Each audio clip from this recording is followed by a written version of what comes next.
안녕하세요. 시장의 마법사입니다. 자, 백산 때문에 이제 풋나코를 보는 건데요. 뭐 오늘 좀 반등을 했죠. 3월 6일에 풋나코가 당시에 이제 이렇게 거래량이 이제 터지면서 장대 음봉을 기록을 했었습니다. 당시에 종가로 29% 급락을 했고 2.28빌리언 사실 소형주죠, 풋나코가.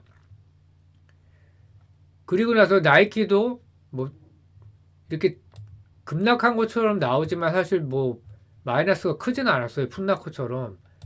그래서 장대 뭐 물음표라고 붙여놨습니다. 그래서 음봉을 기록했고 시총은 이게 지금 뭐 훨씬 크죠. 250배인가요?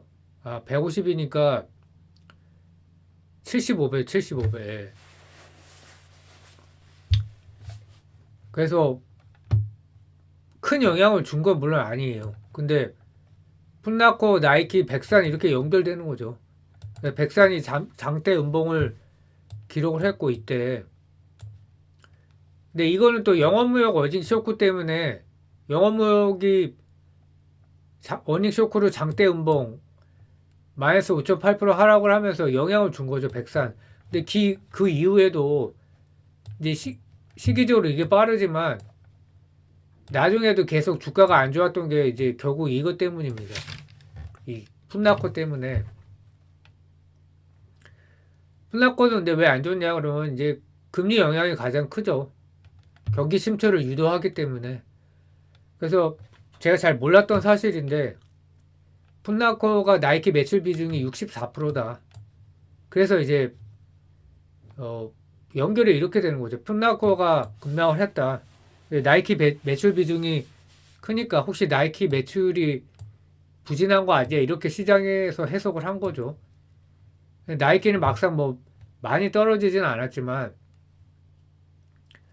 그렇게 연쇄적으로 해서 백산까지 주가가 안 좋았던 배경이 최근에 거기 있었습니다. 그러니까 미국 기업 주가를 잘 봐야 돼요. 그래서 백산을 투자하는데 나이키만 볼 게 아니라 풋나코까지 봐야 된다. 이제 그거는 저도 몰랐습니다. 그래서 풋나코가 안 좋은 거는 이제 거시 전망이 악화되고 고금리 때문이고 높은 재고 감소했지만 여전히 재고가 높으면 할인 판매를 해야 되죠. 그리고 과도한 나이키 의존도. 그래서 1879년 설립된 뭐 스포츠용 신발 및 의류소매 판매 기업, 북미 지역 최대 규모의 전문 소매점입니다. 유명하죠. 뉴발란스하고 아식스 뭐 이런 게 이제 판매가 잘 된다고 하죠. 그러니까 전체 매출의 64%가 나이키 브랜드에서 발생한다. 회사 연명을 스스로 통제할 수 있는 능력이 제한적이다. 나이키가 자체적인 D2C 전략 강화로 이게 이제 나이키가 이제 앱으로 파는 거죠. 수수료를 이렇게 하면 이제 줄일 수 있기 때문에 수익성이 높아진다. 그러니까 풋나코에 대한 제품 할당량을 줄이고 있다. 그러니까 이렇게 보면 꼭 나이키랑 연관이 나이키는 사실 풋나코하고 연관이 없을 수도 있죠. 이렇게 보면. 그러나 주가에도 영향을 줬고요. 그래서 그 풋나코 실적을 잠깐 보면 최근에 이제 4Q 실적을 발표를 했는데 순이익이 손실 전환을 했고 연간 전망치 실망으로 하락을 했고요. 그러니까 4Q의 매출이 2% 증가했지만 영업이익은 44.1% 감소를 했고요. 순손실은 이게 대략 한 5천억 정도 되고요. EPS 당연히 이제 마이너스고 YY 기준으로 재고는 8.8% 감소했다. 긍정적인 거지만 여전히 이제 높은 편이고 연간 실적이 감사보고서 형태로 나온 건 아니지만 나왔는데요. 매출이 6.7% 감소했고 영업이익이 뭐 이제 폭망을 했죠. 근데 이제 시장에서 어느 정도 이렇게 알고 있었기 때문에 주가에 사실 반영이 이미 된 상태고 영업이익률도 6.6%에서 1.7% 할인 판매 많이 한 거죠. EPS는 적자 전환을 했고 그래서 좋지 않다. 그래서 가이던스에 좀 실망을 했다는 거죠. 매출 가이던스를 뭐 마이너스 1%에서 플러스 1% 범위로 이렇게 제시를 했는데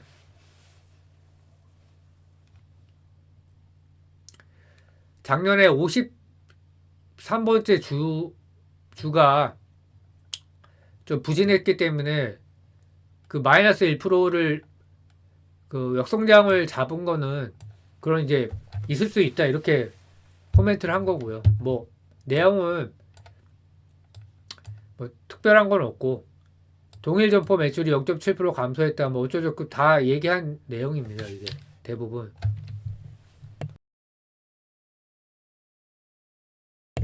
그래서 최근 백산 주가 부진의 요인이 개인적으로도 잘 좀 이해를 못했었어요. 근데 조사를 하다 보니까 알게 됐고 2월 23일에 백산이 52주 신고가 그 리포트가 좋게 나오면서 올해 나이키 점유율 늘어날 거다. 그래서 매출 이익이 증가할 거다. 그래서 안심을 하고 있었죠. 근데 그 다음에 이제 미국 시간으로 2월 23일에 나이키 새로운 밴더가 이제 선정을 했다. 베트남의 아누이 안니 이렇게 나왔는데 뭐 올해 실적에는 영향은 없을 것 같아요. 백산에. 근데 이제 멀티플에서 조금 디스카운트 요인이 분명히 될 수가 있겠죠. 이거는. 왜냐하면 밴더를 3개 가져가겠다는 게 뭐 이렇게 CR이라고 하죠. 그래서 단가를 깎을 수도 있기 때문에 뭐 한국 기업처럼 그렇게 하지는 않겠지만 그런 우려가 있을 수 있겠죠. 팩터와 관계없이. 근데 실적이 계속 잘 나오면 뭐 괜찮겠죠. 그래서 2월 26일에 영업무역 어닝 쇼크 4분기 이게 좀 컸죠. 그러면서 우리 OEM 동반 급락, 한세, 화승엔터, 뭐 백산 그리고 2월 29일부터 나이키 주가가 추가 하락을 했다. 105불에서 95불 저점. 그러니까 꽤 많이 떨어졌죠. 그래서 이때가 이제 그 풋라커가 어닝쇼크 나기 전부터 미리 떨어지기 시작을 했어요. 나이키가. 그래서 3월 6일 풋라커 어닝쇼크로 나이키가 주가가 추가 하락을 했죠. 조금. 백산이 이제 차트인데 뭐 오늘은 이제 그래서 오늘 연속 금요일하고 월요일에 계속 올랐죠. 3.5%나 올라서 뭐 근데 결국은 이제 금요일에 3시 넘어서 갑자기 이제 막 주가가 급 변동을 했었어요. 그래서 자사주 56.6억을 발표를 했다. 3분기 기준 주식수의 약 2.3%.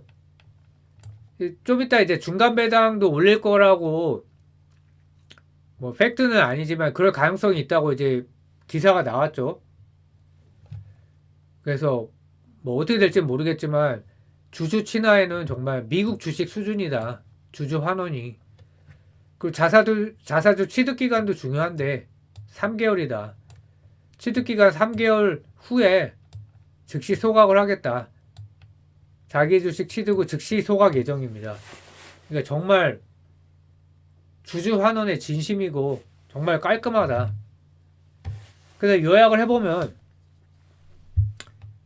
이게 이제 마지막이었으면 좋겠는데 뭐 주가를 또 봐야겠죠. 이렇게 한번 당했기 때문에 백산 주가 영향에 일단 이게 제일 중요하죠. 한국 OEM 주식이 이제 어느 정도 업황이 비슷하게 흘러간다고 이렇게 보고 있는 것 같아요.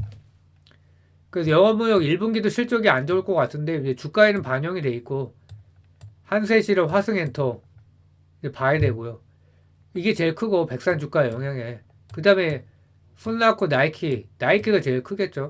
근데 데커스도 좀 나이키하고 데커스는 좀 차이가 많이 나지만 무시할 수 없는 존재다. 데커스나 뭐 뉴발란스나 아식스가 지금 약진하고 있다고 하죠. 그래서 내일 백산 실적을 발표하는데 뭐 별 문제가 없지 않을까 이렇게 보고 있고요. 그러니까 백산 주가가 좀 뭐뭐 맞지만 실적이 좋으면 결국 오른다 이게 이제 제 생각이고 다만 나이키 주가가 만약 계속 떨어진다면 또는 낮은 가격에서 행보한다면 좋지 않죠. 그 고객사 전방산업에 해당하는 회사의 주가가 올라가면 더 좋겠죠, 당연히.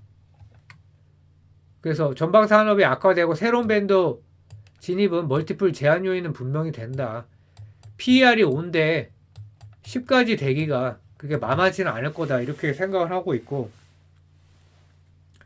어쨌든 안심하고 기다릴 수 있는 종목이다. 뭐 근데 막 급등하고 이렇게는 어렵겠죠. 테마가 있는 회사처럼. 그러니까 그런 건 아쉬운데 뭐 그런 대로 만족을 할 수 있는 기업으로 보입니다. 예, 감사합니다.